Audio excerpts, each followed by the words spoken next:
Assalomu alaykum. O'rtoqlar, biz bu videoda mind haqida gaplashib o'tamiz. Mind bu kengroq tushuncha, anchagina keng tushuncha deb olsak ham bo'ladi. Buni boshqacha qilib ruhiyat deb qabul qilsak ham tushunishimizga osonroq. Agar mindni angliyskisida yodlab ketsangiz yana ham yaxshi bo'ladi. Xo'p, buni ruhiyat deb kengroq ma'noda qabul qiladigan bo'lsak, ruhiyat o'zi nima ruhiyat? Masalan, menda ruhiyat bor, sizda bor. Hayvonlarda ruhiyat bormi? Yo'q. Hayvonni ruhini cho'ktirib qo'yib bo'ladimi? Yo'q, bo'lmaydi. Demak, mind bu ko'proq odamlarga xos tushuncha ekan-da, to'g'rimi? Da. Xo'p, yaxshi. Endi aynan mana shu mind, ya'ni ruhiyat bilan ishlagan olimlardan Freydni psixoanalitik teoriyasiga ko'ra, mind bu mana shu odamdagi xulq-atvorni shakllantiradigan asosiy qism hisoblanadi. Ya'ni odamni ruhiyati uni xulq-atvorini belgilab beradi. Xo'p, qanaqa qilib? Aynan mana shu mind 3 ta darajadan iborat bo'ladi, 3 ta qismdan iborat bo'ladi va shu qismlardan 3 ta qismdan iborat deb aytdik-ku, o'sha 3 ta qismdan ongsiz darajasi, ruhiyatni ongsiz darajasi odamni xulq-atvorini belgilab beradi. Odamning mental xususiyatlarini belgilab beradi. Xo'p, qanaqa darajalar ekanligini bitta ko'rib o'taylik. Tasavvur qilamiz, odamning butun ruhiyatini agar aysberg deb qiyoslaydigan bo'lsak, 3 ta darajaga bo'lib olamiz va yuqorigi darajasida bu yerda conscious, ya'ni ongli qismi, ong qismi bu yerda. Mana ruhiyat bo'lsa, hammasini shu yerda bitta qilib agar ruhiyat deb olsak, buni ruhiyatdan aslida birga bir tushmaydi. Mindni periodi ruhiyatga ham juda birga bir tushmaydi. Har holda bir-biriga yaqin. Endi mana shu mind 3 ta qismdan conscious, ya'ni ong, bu yerda subconscious,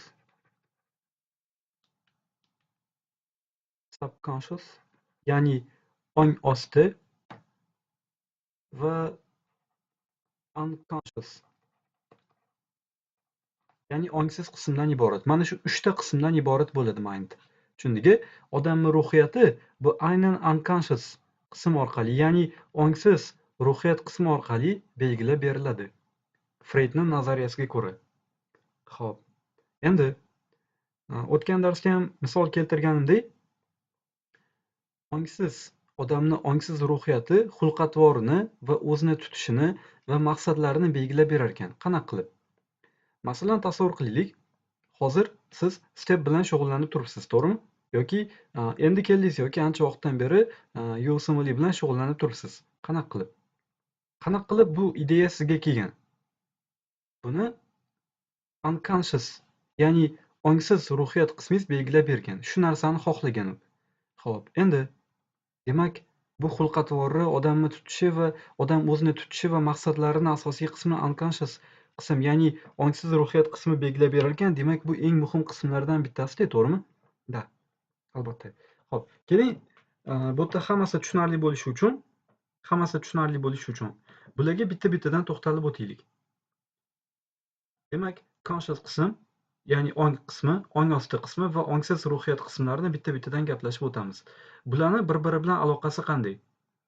Masalan, unconscious ong, mana bu ongsiz ruhiyati ong ostiga va odamning ongli qismiga ta'sir o'tkazib turadi. Lekin ularga o'zini ta'sirini beradi albatta. Lekin conscious qism, mana bu ongli ruhiyati subconsciousga ta'sir berishi mumkin ehtimol. Lekin unconscious qismga ta'sir bera olmaydi. O'tga kirib ko'ra olmaydi. Qarang, bularga bitta-bittadan to'xtalib o'tamiz. Bitta-bittadan. Birinchi keling gaplashishni nimadan boshlaylik? Unconscious qismdan boshlaylik. Unconscious yozib qo'yaman.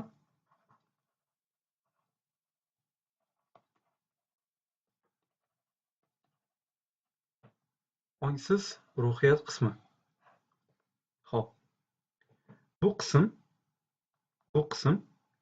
bosib turilgan fikrlar, hissiyotlardan iborat bo'ladi. Tushundingizmi? Va har doim ham yuzaga chiqavermaydi. Ba'zan o'zimizga bilinishi mumkin. Qarang, xulosasini yozib qo'yaman. Bu demak unconscious mind, ongsiz ruhiyat qismi, doimiy pasaytirib turiladigan, doimiy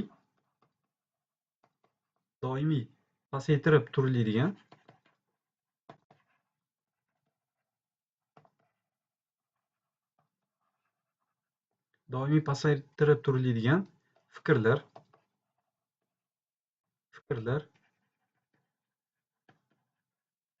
hissiyotlardan iborat. Xo'p. Va mana shu pasaytirib turishi, unconscious qismni pasaytirib turishni ongli qism amalga oshiradi. Tushundingizmi? Bunga misol keltiraman hozir. Qarang, unconscious mind bu primary process thinking, ya'ni birlamchi, primary degani birlamchi, process thinking fikrlash, o'ylash yoki. Demak, primary process thinking orqali ishlaydi bu. Ya'ni bu nima degani? Primary process thinking bu birlamchi urvindagi fikrlash darajasi. Bu darajada nima bo'ladi? Bu daraja nimalarni belgilab beradi? Bu daraja demak odamni jinsiy mayillar,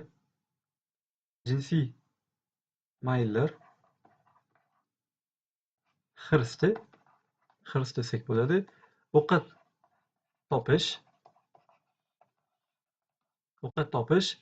va qulay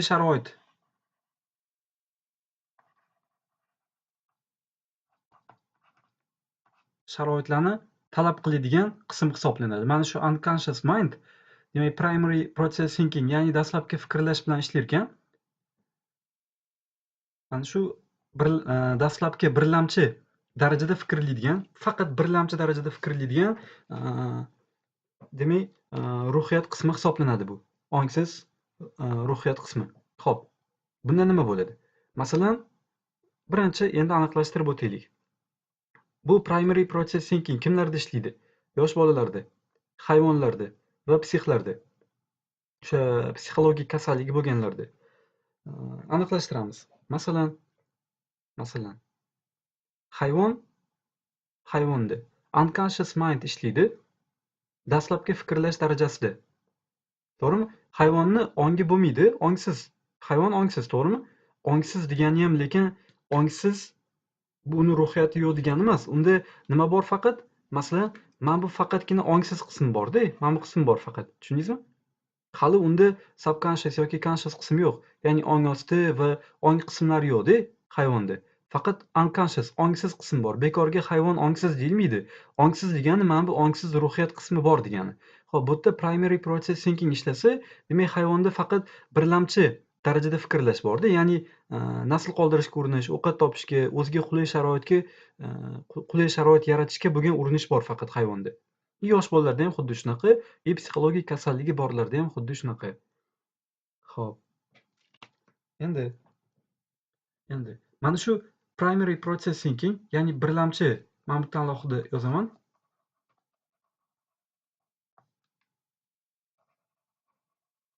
Primary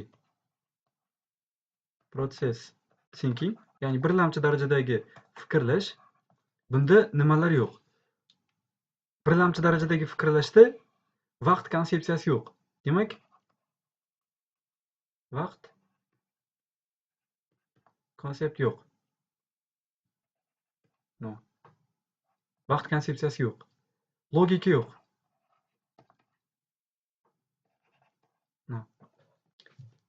Xo'p, buni qanaqa misolda ko'rish mumkin? Masalan, hayvon. Например, o'sha o'tgan darsda ham misol keltirgandim. Например, sher ovqatlanishni xohladi. Xo'p, u ozgina kutib tursa, zaifroq jonzot keladi. Lekin yonidan fil o'tib qolganda o'sha filni yemoqchi bo'ldi. Nimaga? Chunki unda kutish, vaqt konsepsiyasi yo'q. U hayvon, ongsiz u. Tushundingizmi? ongsiz ruhiyati bor faqat uni. Ongsiz ruhiyatida hech qanaqangi vaqt konsepsiyasi va logika yo'q. Birlamchi fikrlash darajasida logika va vaqt konsepsiyasi bo'lmaydi. O'shaning uchun ham ana misolda ko'ramiz. Qarang. Kimlarni misol keltirgandik? Mana shu birlamchi fikrlash darajasida fikrlaydiganlarda bu hayvonlar, yosh bolalar va psixologik kasalligi borlar. Qarang. Mana bu sher kutib tursa, oradan ozgina vaqt o'tib, masalan, zebra kelishi mumkin edi yoki bo'lmasam qanaqadir kiyikcha kelishi mumkin edi. O'shani osonlik bilan tutib yeb, ovqatlanib qorinni to'yg'izishi mumkin edi. Kutdimi bu? Yo'q. Demak, bu yerda hozir vaqt konsepsiyasi ishladimi? Bunda bormikan? Yo'q. Vaqt konsepsiyasi yo'q ekan. Xo'p. Shu sher masalan, logikasiga ko'ra, mana bu filni hammasini yeb qo'ya olmaydi. Hammasini yeya olmaydi. Kichkinarog'ini yesa bo'ladi-ku, kichkinarog'ini tutsa bo'ladi-ku, to'g'rimi? Da. Bu logichnimi shu sher o'ziga shunaqa katta narsani tutib olib yeyishi? Yo'q. Demak, bu yerda logika bormikan? Yo'q. Tushundingizmi? Birlamchi, demak, fikrlash darajasida logika yo'q. Ya'ni unconscious, ongsiz ruhiyatda logika va vaqt konsepsiyasi yo'q. Yosh bolalarda ham bo'ladi dedikmi? Mana yosh bolalar. Bitta masalan, nimanidir tanlayapti-da yosh bola do'konda. Aytyapti. Davay, mana shuni olib berasan. Nimaga? Chunki uni o'sha ongsiz ruhiyati prosta xohlaydi shuni. Tushundingizmi? Unconscious ruhiyati prosta xohlaydi. Men hozir xohladim, davayte, olib berishing kerak. Hozir olishim kerak. Unconscious mind, ongsiz qismi, hozir kerak deydi. U tushunmaydi. Keyinroq kutish kerakligini yoki bo'lmasam, hozir kerak emasligini tushunmaydi u. Tushundingizmi? Hozir kerak. Demak, bu bolada ham hozir vaqt konsepsiyasi bormi? Yo'q. Vaqt konsepsiyasi yo'q. Bu bolada ham logika bormi? Ya'ni ozgina kutsa, masalan, kattalarda masalan oyisimi yoki adasida pul bo'lganda keyin olib berishini tasavvur qila oladimi? Yo'q. Demak, bunda ham logika yo'q. Tushundingmi? Xo'p, yaxshi. Yaxshi. Endi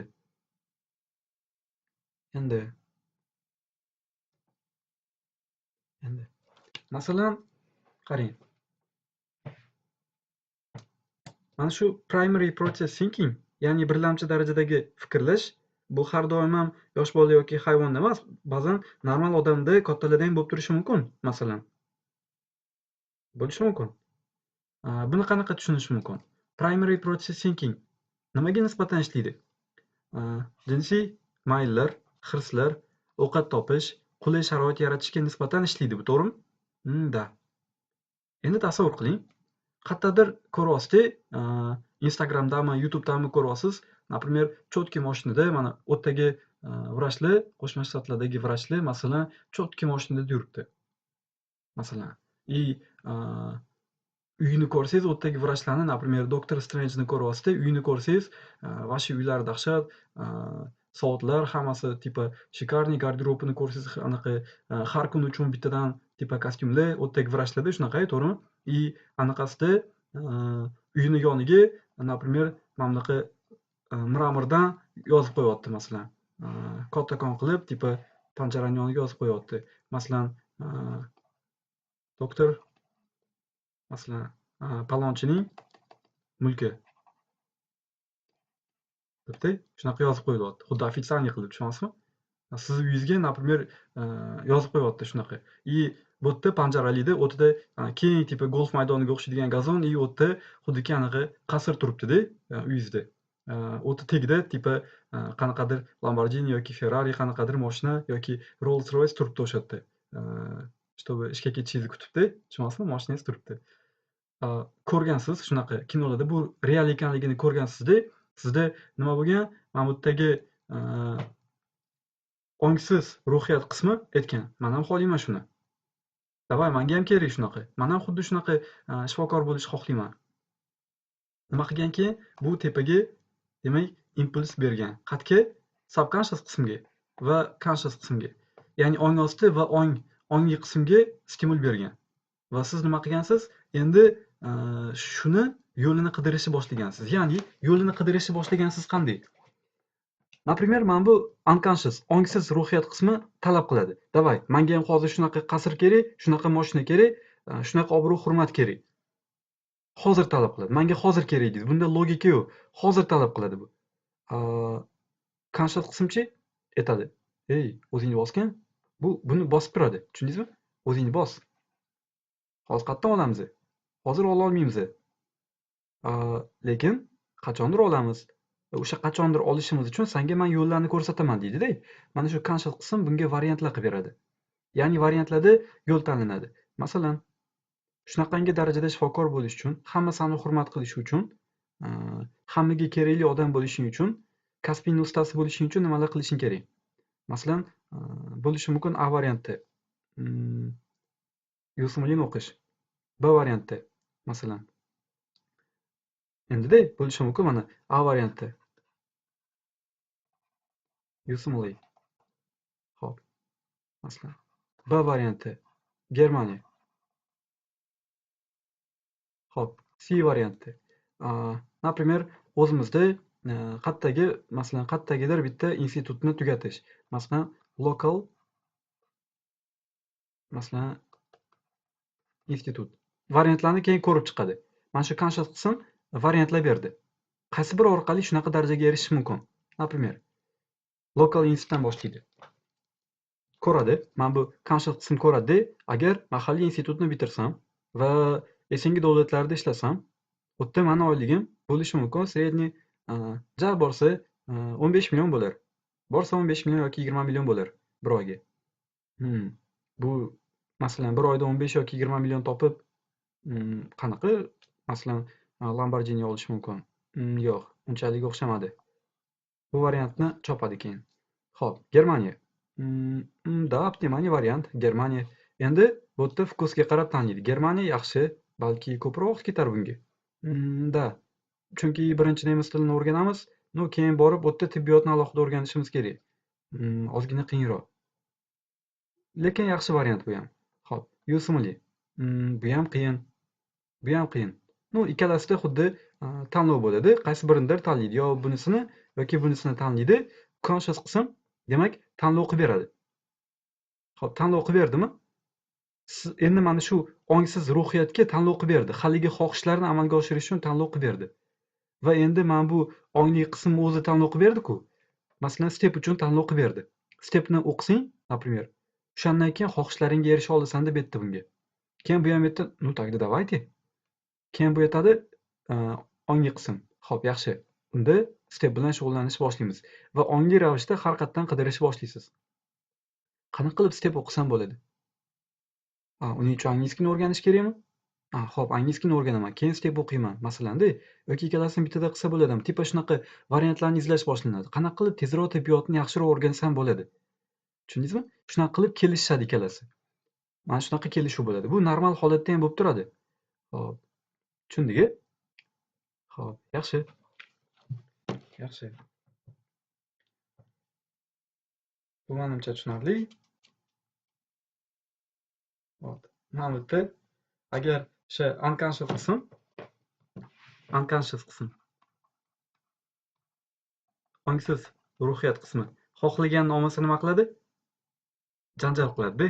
Men hozir xohladim, davay, menga kerak. Agar ololmasa, nima bo'ladi? Vot. Yosh bola yotib oldi. Xuddi depressiyaga tushib qoladi, tushunasizmi? Xo'p.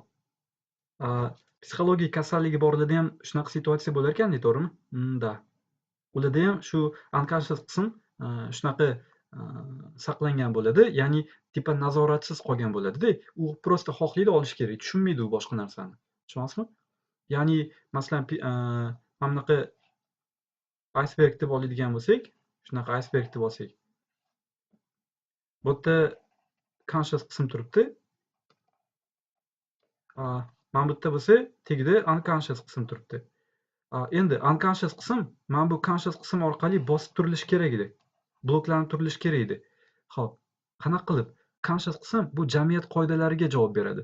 Jamiyat qoidalari, odam o'zini tutishi, xulq-atvor mana shu conscious orqali boshqariladi. Tushundingizmi?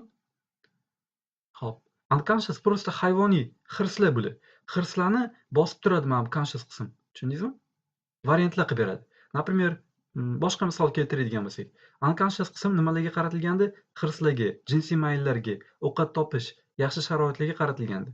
unconscious qism, masalan, bitta shaxs qanaqadir bitta, masalan, chiroyli qizni ko'rdi, masalanda, o'sha individ bitta chiroyli qizni ko'rdi, aytadi: "Vau, men shuni xohlayman." Unconscious qism xohlayman dedi. Bu hayvoniy hirs bilan xuddi xohlayman dedi. Borib unga hujum qilmaydi-ku, to'g'rimi? Normal odam hujum qilmaydi unaqa. Xo'p, nimaga? Chunki conscious qism bloklab beradi. Nima deydi bu? "Ey, shoshma, jamiyat qoidalari bor. Agar sen shu qizni haqiqatan yaxshi ko'rib qolgan bo'lsang, давайте senga variantlar qilib beraman." Xo'p, nima qilish kerak? Unconscious qism aytadi. Xo'p, nima qilish kerak? Conscious qism aytadi, demak, sanda uy bo'lsin, masalan, uy bo'lsin, sanda pul bo'lsin, o'zing xulq-atvoring joyida bo'lsin, ya'ni hurmat bo'lsin, to'g'rimi? Xuddi reputatsiya bo'lsin. Jamiyatda reputatsiyaga ega bo'l. O'zingning reputatsiyangga ega bo'l. Hurmatingga ega bo'l. Va o'shandan keyin, masalan, o'sha sen yoqtirgan qiz senga xo'p deydi. Variant qilib berdi. Unconscious mind, ongsiz ruhiyat nima qiladi ekan? La'nat. Давайте unda harakatni boshlaymiz. Demak, bularning hammasi uchun endi ongli ravishda harakat boshlanadi. Uy uchun, pul topish uchun, hurmat e'tibor uchun. Tushundingizmi? Nimaga? Chunki unconscious mind bilan conscious mind kelishib oldida hozir. Tushundingizmi? Psixologik patsientlarda unaqa bo'lmaydi. Ularda unaqa kelishuv bo'lmaydi. Bunaqangi bosib turilish, qonun qoidalar bilan chegaralanib turilish bo'lmaydi. Bu prosta xohlayman и всё, qolganini tushunmaydi. Chunki bu yo'qda. Tushundingizmi? Xo'p. Yaxshi. Davom etamiz. Bu hozir gaplashganimiz bu unconscious mind haqida edi. Unconscious mind.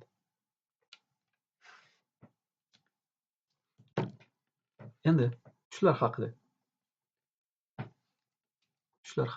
Dreams.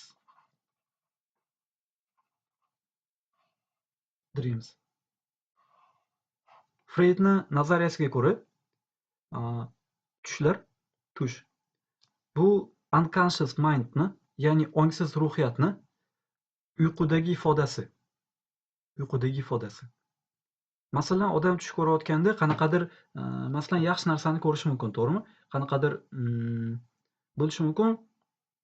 Bitta cho'tka mashinada ketayotganini ko'rishi mumkin. To'g'rimi?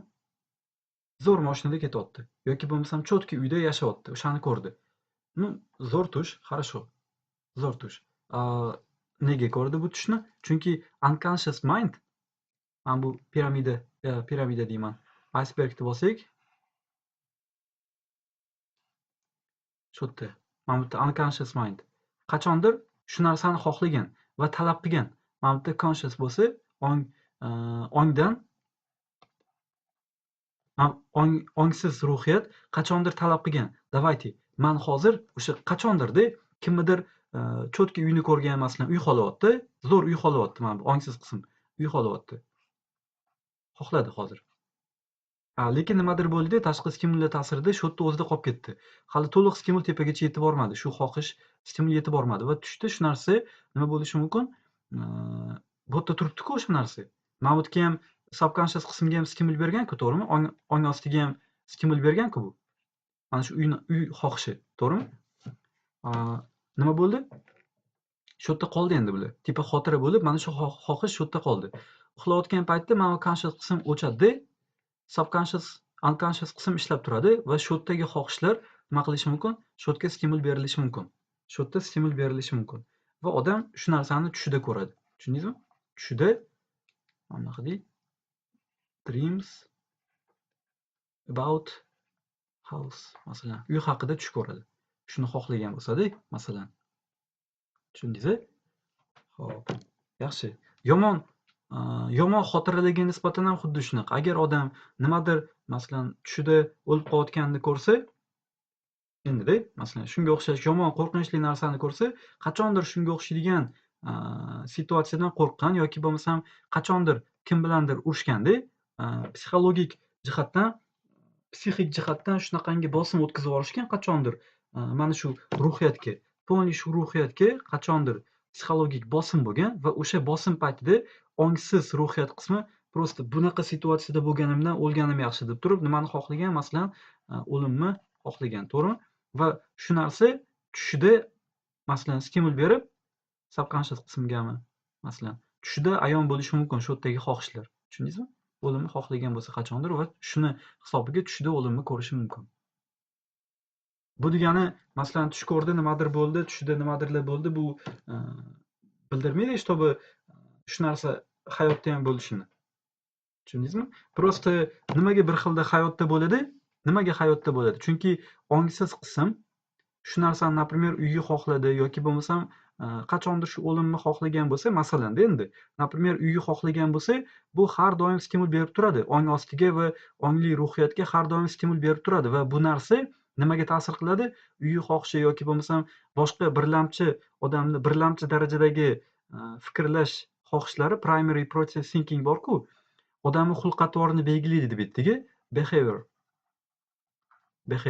Odamni xulq-atvorini belgilaydi mana shu qism. Bu xulq-atvori mana shu yerdagi ongsiz ruhiyat qismi uyni xohlayotdi masalanda. Va xulq-atvori shunga moslanib shakllanadi. Tushundingizmi? Uy olish uchun ko'proq pul kerak va odam nima qiladi? Masalan, pulni tejab boshlaydi ehtimol uy olish uchun-da. Buni o'zi bilmaydi. Mana bu ongsiz ruhiyati shuni xohlab turibdi-da. Odam ehtimol ongli ravishda buni sezmas, lekin xulq-atvoriga ta'sir qiladi va shu uy olish uchun pul yig'ib boshlaydi. Pulni jamg'aradi yoki qanaqadir, например, nima deydi? Instagramlardami yoki bo'lmasam qanaqadir saytlarda chiroyli uylarni ko'rib yurardi. Tushunyapsizmi? Balki. Xo'p, yaxshi. Balki tushundilaringiz. Menimcha bu yerda muammo qolmadi va shuning uchun keyingi qismga o'taveramiz. Xo'p, bu tushlar haqida edi. Endi keyingisi subconscious qism.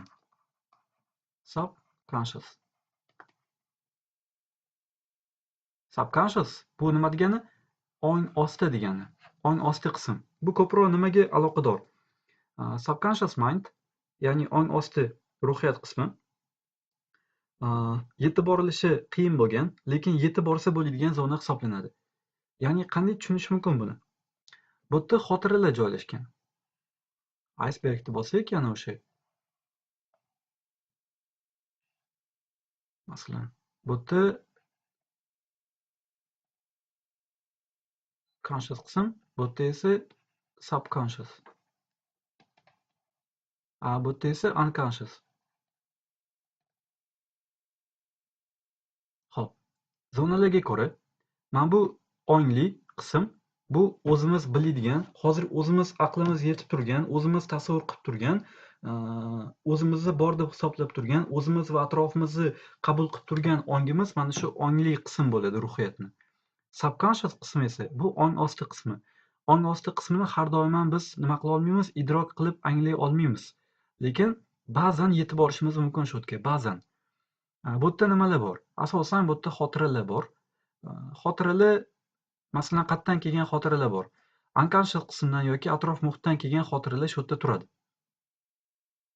Mana situatsiyalar bo'ladi, nimanidir, masalan, qachonlardir bitta uzoq qarindoshingizni yoki bo'lmasam maktabdagi birinchi sinfda siz bilan o'qigan, masalan, birorta sinfdoshingizni eslaysizda, ismini eslashga urinasiz, lekin esingizga kelmaydi qandaydir. Juda harakat qilasiz, hozir deysizda, tilimni uchida turibdi deysizda, ancha vaqt ketadi, qanchadir vaqt, keyin nima bo'ladi, eslaysiz. Demak, o'zingiz xohlagan holatda bu yerga kira oldingiz va esladingiz shu yerda. Tushundingizmi? Shunaqa.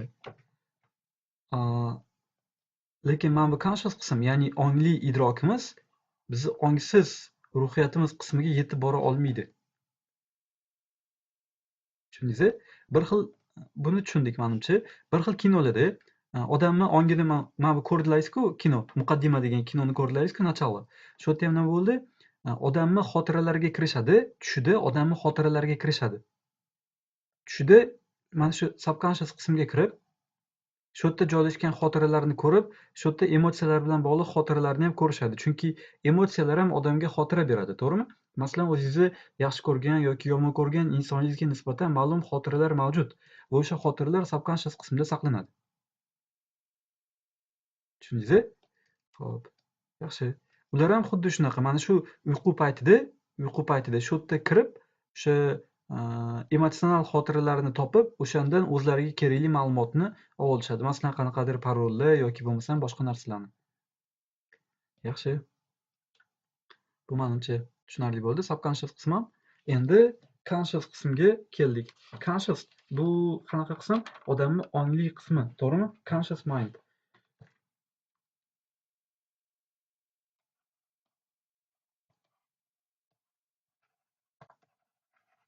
Conscious mind.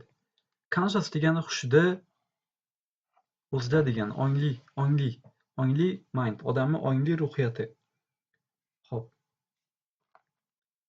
Hali sanab o'tganimizdek, demak, conscious qism subconsciousga kira olishi mumkin. Mana bu yerda ko'rib o'tganimizdek.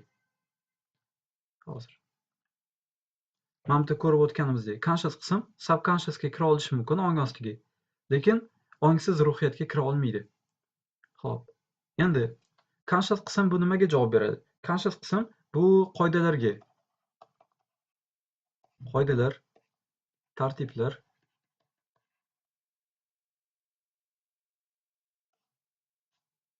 shularni bajarilishiga javob beradi. Shularni anglashga javob beradi. Tushundingizmi? O'shaning uchun ham mana shu ongli ruhiyati bo'lgani uchun ham odamlar ma'lum qoidalarga bo'ysunadi. Tushundingizmi? Odam o'shaning uchun har doim ham hirsiy mayllarni amalga oshiravermaydi. Nimaga? Ongli ruhiyati bo'lganligi uchun. Tushundingizmi? Hayvonlardan farqi odamni mana shu conscious mind, ya'ni ongli ruhiyatini borligi bilan farq qiladi. Tushundingizmi? Nima uchun jinnilarni qamamaydi? Chunki ularda ongli ruhiyat balki yo'qdir, kasalligini turiga ko'ra, va shuning uchun ular qoidalar va tartiblarni tushunmas, qabul qila olmas va shuning uchun ham ularga qamoq jazosi berilmaydi. Tushundingizmi? Xo'p.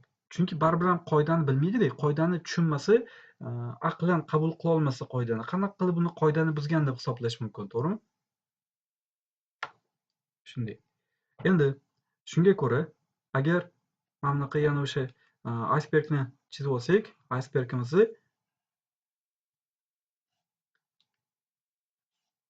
aysbergda bu yerda conscious qism bo'ldimi? Mana bu tagidachi unconscious qism bo'ldi.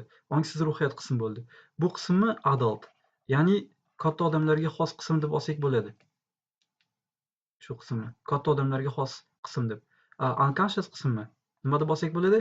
Child. Yosh bolalarga xos qism deb olsak bo'ladi buni. Tushundingmi? Xo'p, yaxshi. Bu yerda hammasi tushunarli bo'lgan bo'lsa, o'rtoqlar, endi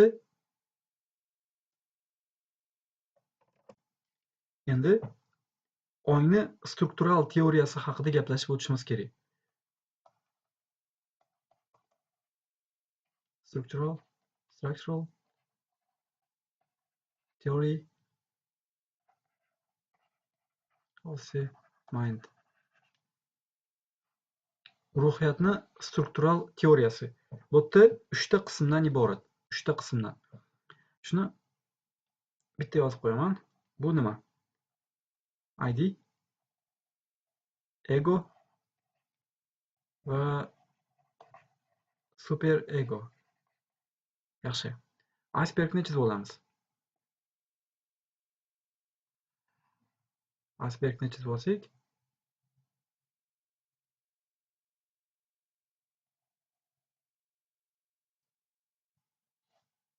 xo'p. Icebergni biz zonalarga bo'lgandik. Zonalarga bo'lib olgandik. Mana bu qism qaysi? Conscious qism. Mana bu yerdagi qismchi, taxminan mana bu yerdagi qism subconscious, ya'ni ong osti, to'g'rimi? Mana bu qismchi?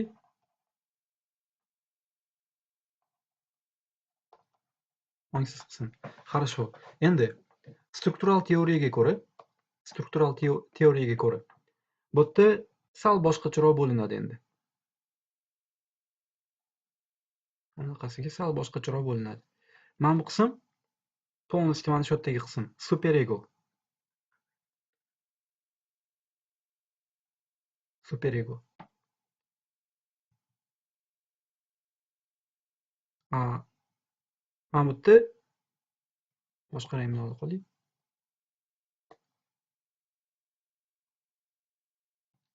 Mana bu yerda nima turibdi? ID. ID.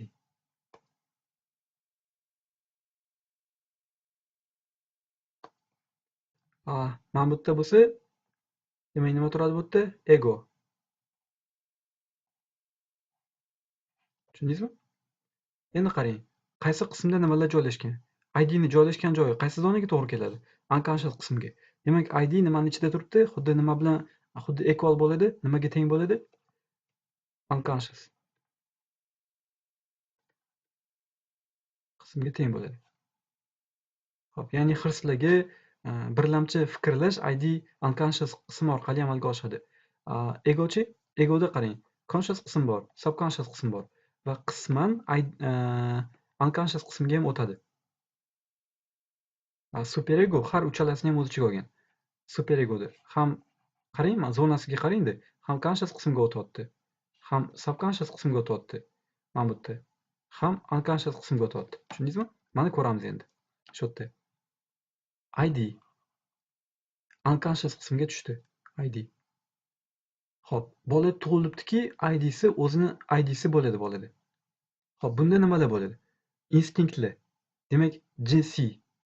Unconscious qismda nimalar bor edi? Jinsiy mayllar bormidi?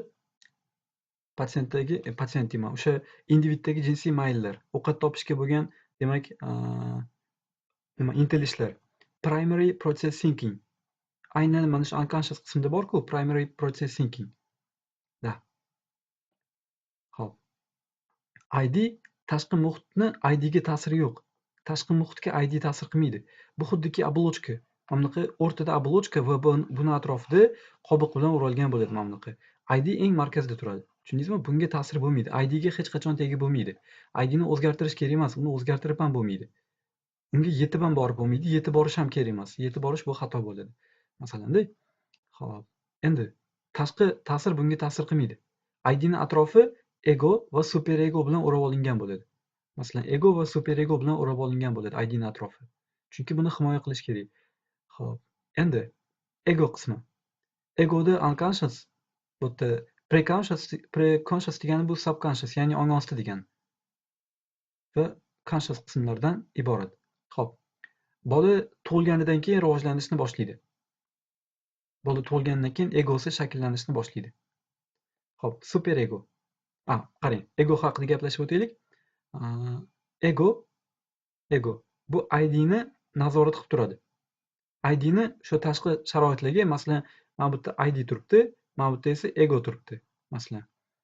IDni adaptatsiyasiga javob beradi ego. Tushundingiz? Hozir buni tushuntirib beraman. Xo'p. Keyingisi superego.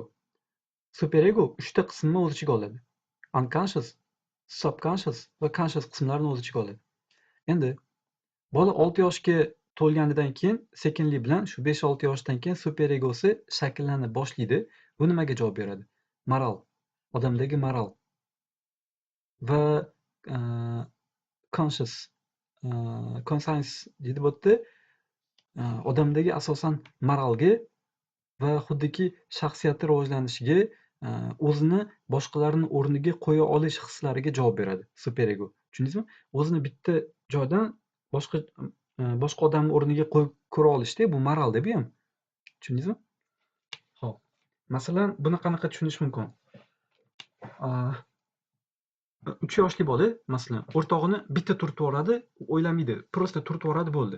Itarib yuboradi yoki bo'lmasam, mana chaqaloq emas, ya'ni 1-2 yoshli bola erkalasangiz, anaqa bir xil sochingizni mahkam tortib tashlashi mumkin yoki yuziga shapaloq tushirib qolishi mumkin, to'g'rimi? Og'rish, masalan, sizda joningiz og'riyotganligini u tasavvur qila olmaydi. Moral yo'q-da unda.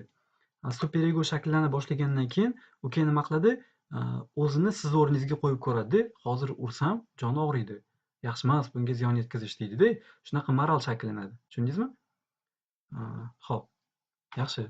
Endi bu yerda qarang. ID birlamchi xohishlarga javob beradi dedik, masalan, ID. Nima ekan? Bunda instinkt.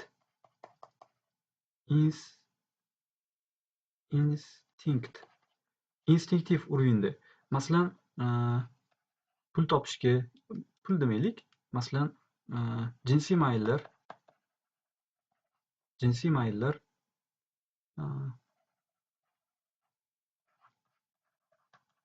hirs, qulay sharoitlarga javob beradi deb aytdik. Chunki ID bilan unconscious qism bir-biriga equalmi? Mana bu yerda bir-biriga teng-ku, to'g'rimi? Da.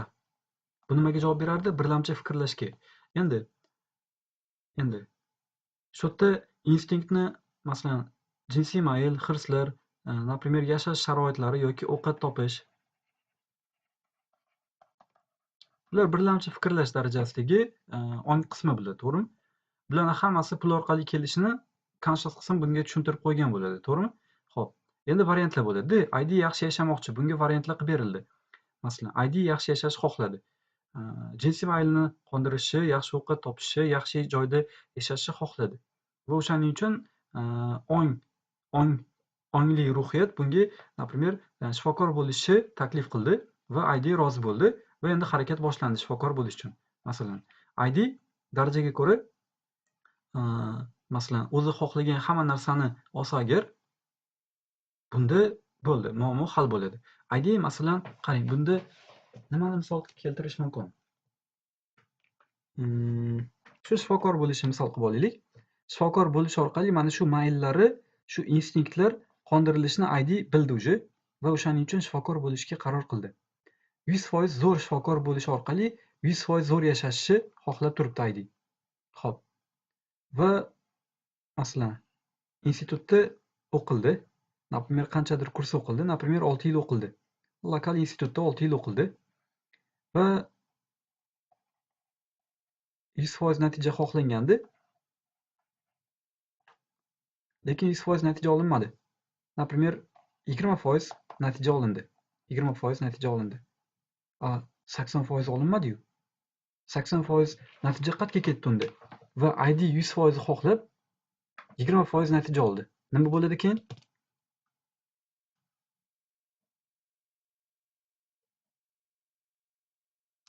Вот. Mana bunaqa situatsiya bo'ladi. ID unconscious qism teng. Depressiya, to'g'rimi?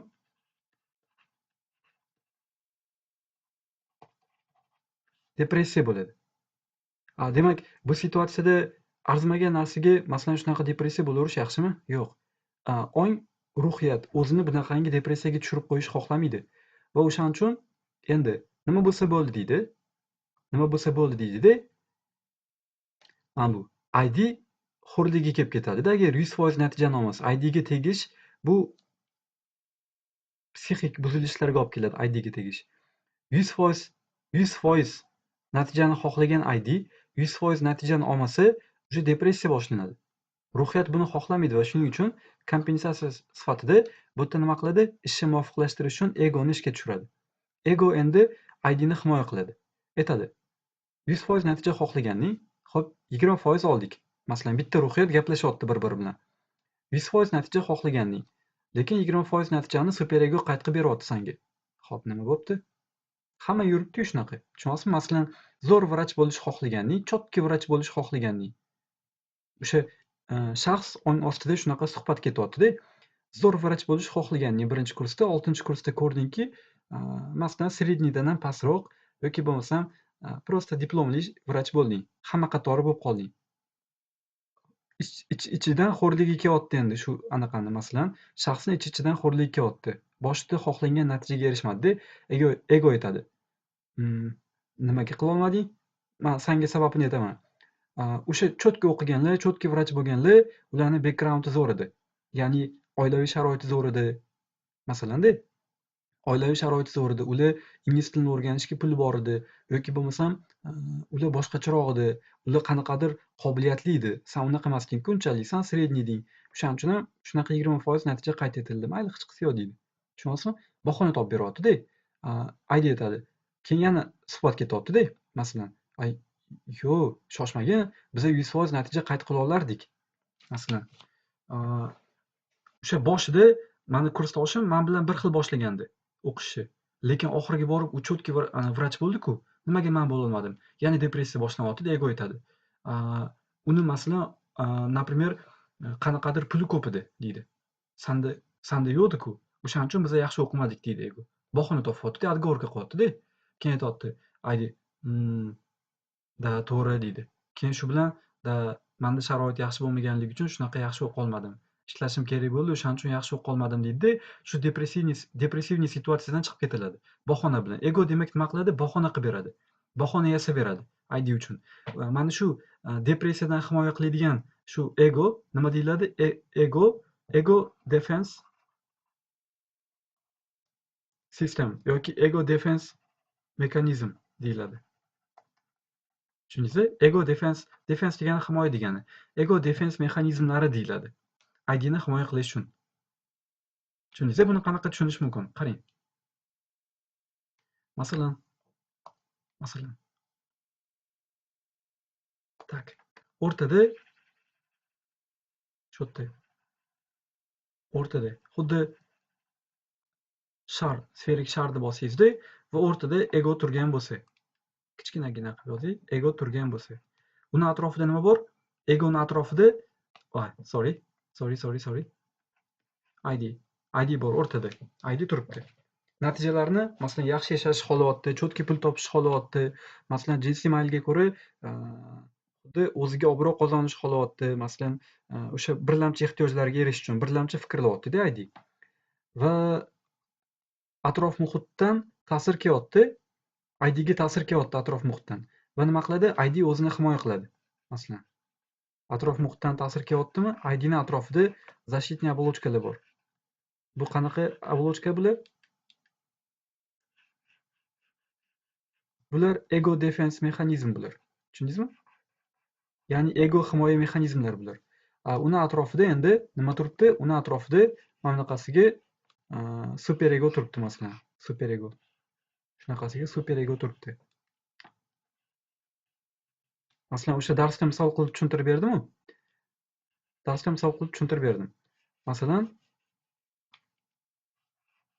Masalan, birorta o'rtog'ingiz, mana siz hozir, например, o'qiyapsiz, Yusmilin o'qiyapsiz.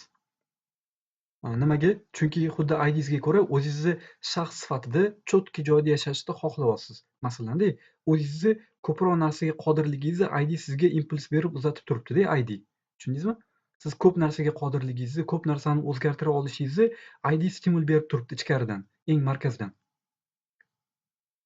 Va siz shunga mos ravishda harakat qilyapsiz va natijani olasiz qanchadir miqdorda. Lekin yana bitta o'rtog'ingizda unaqa emas. Tushunyapsizmi? Yana bitta o'rtog'ingizda unda ham xuddi shunaqa IDsi bor. Va u ham cho'tki yashashni xohlaydi sizga o'xshab. U ham baribir ham individ, u ham cho'tki yashashni xohlaydi. Lekin sizdaqa natijani ololmayapti-da. Sizdaqa bilim ololmayapti, harakat qilmayapti chunki. IDsi xohlar, lekin harakat qilmayapti. Stimuli kuchli emas-da. O'shanda nima bo'ladi? IDsi 100% yashashni xohladi, lekin unaqangi rezultatni olmadi. Natijada unda depressiya boshlanishi mumkin. Va o'sha depressiyani boshlanishini oldini olish maqsadida unda nima bo'ladi? Ego ishga tushadi. Va ego bu yerda nima qiladi? IDni atrofini bo'yi ko'proq bahonalar bilan o'rab qo'yishni boshlaydi. Masalan, san bitta o'g'ilsan, например, san keta olmaysan baribir chetga, yoki bo'lmasam hamma qatori yuraversang bo'ladi, yoki bo'lmasam birinchi o'rinda nima deydi? Praktika qilish kerak больницada. Shunaqa bahonalar qilyapti-da. Hozir masalan o'qolmasding baribir. Shunaqa qarang, har xil bahonalar tuzib beryapti-da mana bunaqa. IDni atrofida. Va uni atrofida keyin super ego shakllanyapti. Mana bu reallikda endi nima ko'rib beryapti? Hozir super ego ko'rib beryapti masalan. Tushunyapsizmi? Shu yerda super ego. Buni bahonalari ko'p. Tushundingizmi? Yana bitta shuni agar masalanda shu yerdagi mana bu ego-ku, mana bular. Ego defense mexanizmlarda bular, bahonalar bular. Shu bahonalarni bitta olib tashlasangiz, masalan aytadi. Siz bahonalar tuzib beradi. Birinchi bahonasi nima bo'lishi mumkin? Например, siz bilimingiz zo'r, mana qarang. Bu siz, masalan, step o'qiyapsiz, bu siz, mana bu qaysidir bitta o'rtog'ingiz, to'g'rimi? Friend. Siz o'rtog'ingiz. Masalan, birinchi bahonasi nima bo'ladi? Sizni ko'rib, cho'tki bilim olganligingizni ko'rib, ehtimol aytadi. Например, u juda ham anaqa edi-da, oilaviy sharoiti zo'r edi-da, deydi, masalan. puli ko'p edi deydi. Puli ko'p edi deydi. Keyin siz aytasiz, yo'q, manda даже sandan ham pulim kamroq edi. Sandan ham pulim kamroq edi desangiz, bu yerda bitta защита olib tashaldi mana bu yerdan. Tushundingizmi? Keyin aytadi, yo'q, keyin mana shu o'rtog'ingiz bahonalar topyapti-da, tushundingizmi?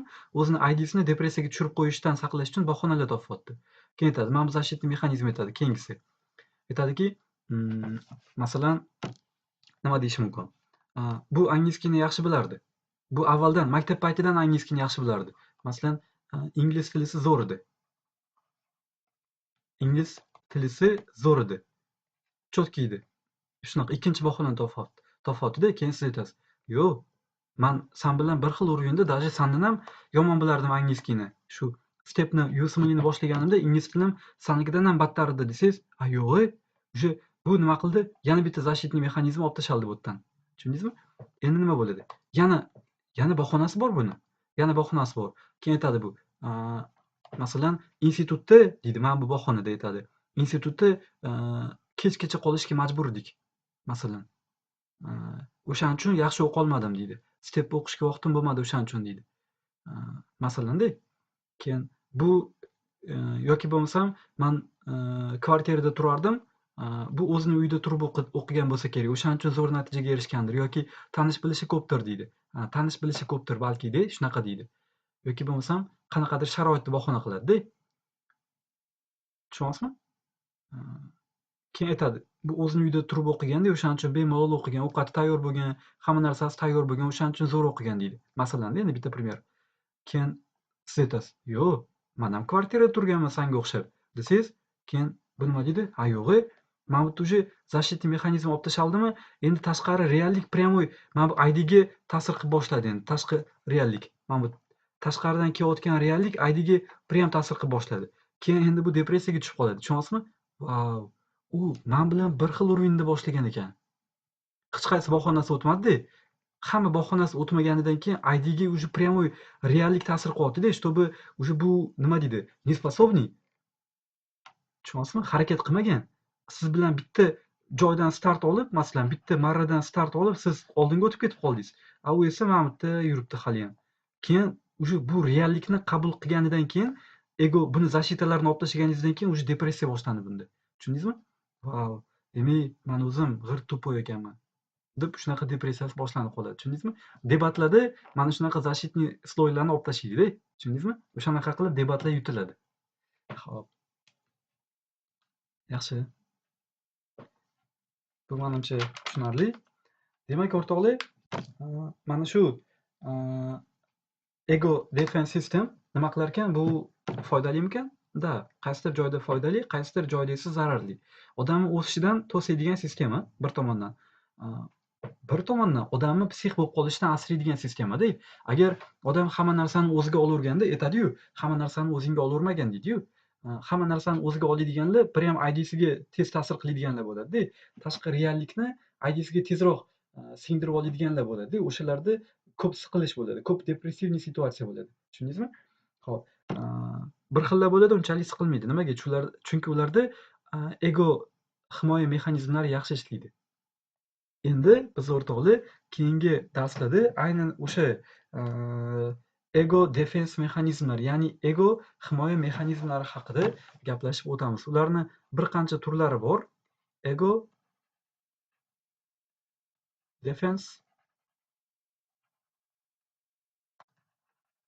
mexanizm. Bir qancha turlari bor. Shular haqida nasib bo'lsa keyingi videoda gaplashib o'tamiz. Bo'lmasa o'rtoqlar, hozircha shu. Hammaga rahmat. Charchamanglar.